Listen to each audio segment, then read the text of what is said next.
Rankin, STV News.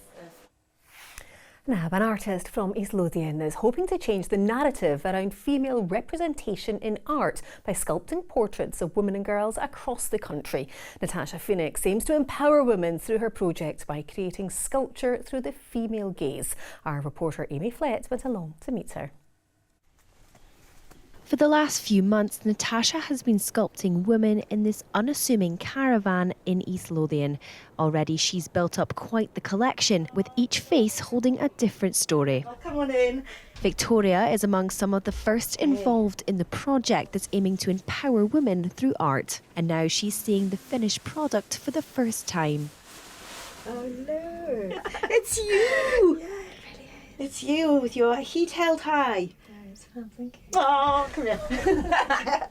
Women are so poorly represented in the arts generally, and we're really poorly represented in sculpture.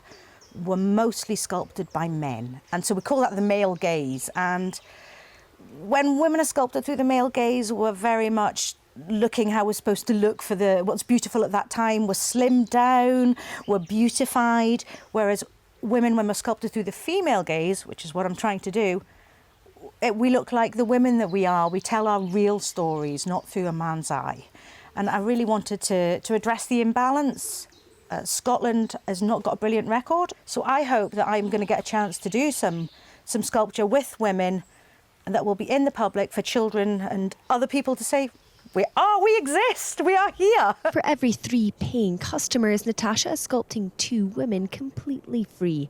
Victoria got in touch after hearing about the project online, but had never imagined the impact it would have on her. I felt that she had taken my story and found really positive things that I hadn't necessarily even thought about in myself.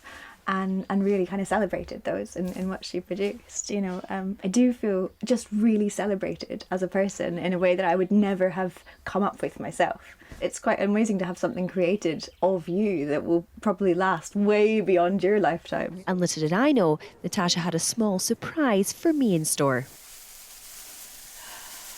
Oh my goodness. I love it, it's amazing. Do you like it? Yeah. Yourself? Do you recognise yourself? Natasha is now hoping to put on an exhibition full of sculpted portraits of women and girls with the aim of making women feel more empowered and represented in art. And for me, there might be a slight familiar face among them. Amy Flett, STV News.